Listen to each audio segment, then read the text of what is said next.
From once a self-sufficient fishing port to now an important international city, Hong Kong's cultural tree has been uprooted and replanted with new perspectives, morals, and values. Hong Kong is truly a symbol of internationalism, as we can see through aspects like the combination of the English and Chinese language. Exposed to over 1.5 centuries of foreign influence, the impacts of multiculturalism are greatly seen in this small island full of synergy. In international trade, Hong Kong has quickly become one of the largest commercial hubs in Asia. In a mix of cultural differences, it is clear that the traditional Chinese values have been affected by foreign populations. Throughout Hong Kong, there are signs of tradition and modernization everywhere you go.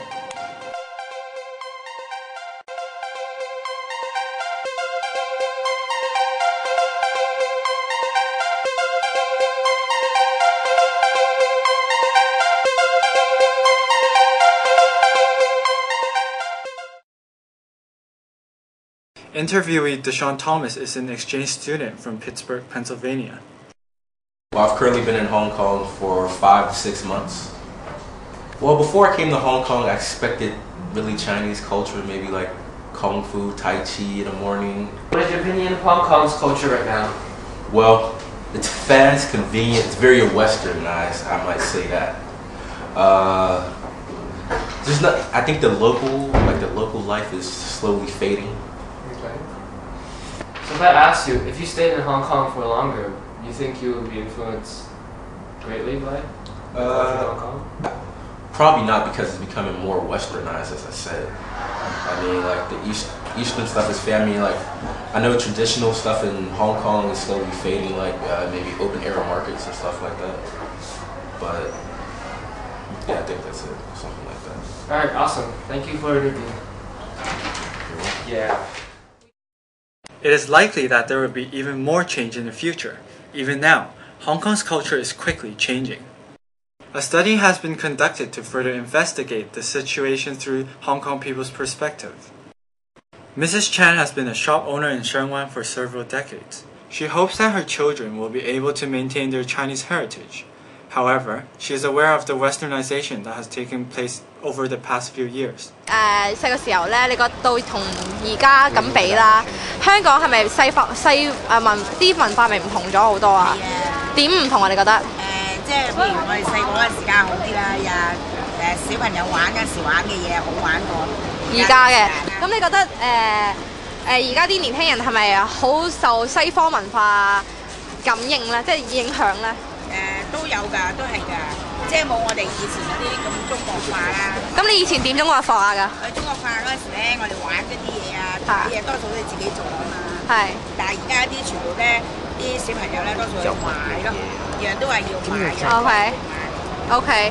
你咧你自己受唔受西方文化？係咯。都會有㗎，有時咧，譬如好似自己啲孫仔啊咁都會有影響啲嘅。咁你覺唔覺得依家同你啲仔啊女啊溝通會困難啲咧？唔會，我就唔會啦。但係第二啲人我就唔知。你會唔會教落你啲孫咧，或者你啲細路仔咧，教落佢哋啲中國啲傳統嗰啲文化啊？都會㗎，因為我孫好中意做大戲。哦，係咩？哦，即係可能我哋聽大戲咧，佢都會有嘅。會唔會話打麻雀啊？有都會有，不過就間中啦，因為我哋做生意。咁即係新年嗰陣時都會做晒所有傳統嘅嘢。係啊，拜神啦，封利是啦，去拜年啦嗰啲咯，都係傳統嗰啲嘢。即係都照足晒。With many of the newer generation immigrating to Canada and the United States, the young are subjected to various perspectives. In the home of a strongly influenced Hong Kong family, concerns about the future are raised. Vivian Wong is an international student with a different cultural perspective. 我要讀書啊，大佬 ！student 啊，成日話讀書都唔知係唔係。我成日都讀書，咦？係咩？梗係。真係好煩。跟住咧，成日約我，跟住又唔話俾我聽。咁如果跟住又鬧我喎，冇鬧你㗎。佢冇鬧我頭先係咪啊？咁我問你得唔得啫嘛？幾時鬧你啊？你問我哋有冇聽到鬧你？有。你同 Vivian 你覺得有咩唔同？譬譬如你哋溝通，你同你媽媽溝通會點樣講咧？我覺得好大分別咯。我覺得我同我以前我媽咪溝通咧就係、完全係服從式嘅。咁但係而家我同呢邊溝通咧係完全，佢又唔係服從式嘅，即係要大家 just like a friend 咁嘅，即係唔同咗咯呢方面。我以前係好驚我屋企嗰方面。咁你講成，你會唔會成日同媽媽講英文？我每次講英文佢都鬧我㗎，所以我會盡量唔講咯。即係你係唔會完全明佢講英文？佢講英文其實我係明，但係咧就我唔係好中意嗰個感覺咯。即係好似覺得個感覺唔夠我哋講中文咁溝通到。即係可能佢嘅英文程度好好，咁我唔係話唔明佢意思，但係我覺得如果佢講中文咧，我覺得我會同佢個感覺係親切啲 close 啲咯。其實你有冇試過後悔你以前從細到大都養呢邊人養得咁西方化咧？即係你會唔會有時候諗會唔會如果帶佢去 local school 可能會空洞咧？即係佢唔會好似而家咁。有啊，有嘅，好後悔。諗住如果我覺得咧其實咧我可能我自己本身係好傳統嘅。係。咁我中意啲小朋友好傳統。咁阿 Vivian 佢就有少少西方嘅文化喺度。咁唔係話佢完全唔啱，但係有陣時有一啲角度上我哋係有少少分歧咯。係。所以變咗我會 more prefer 個小朋友咧係即係多傳統啲咯。呢邊你覺得自己係咪好受 Western culture influence 咧？係咯。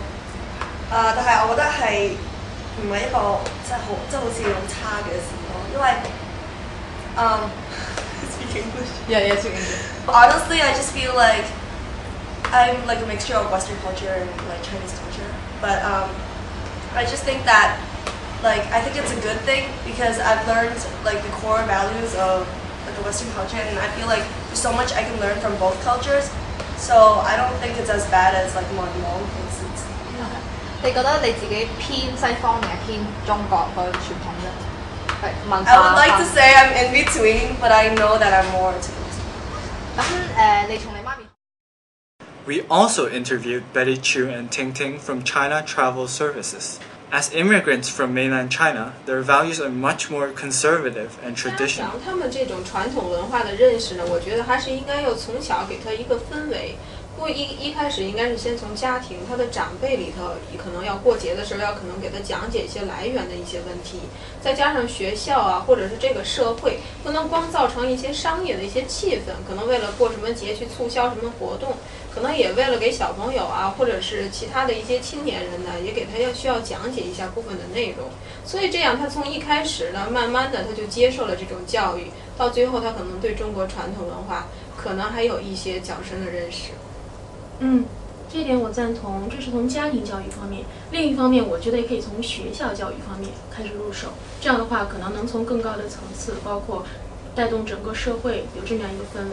还有包括刚才我了解到，好像就是这位采访者本人呢，还有很多他的同学们是就读于国际学校的。然后这国际学校可能有很多是华侨或者是港人学生的后代。这样子，我觉得他们本身他们的上一代。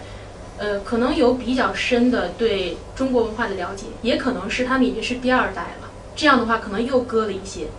所以说，我觉得可能更多的从学校方面，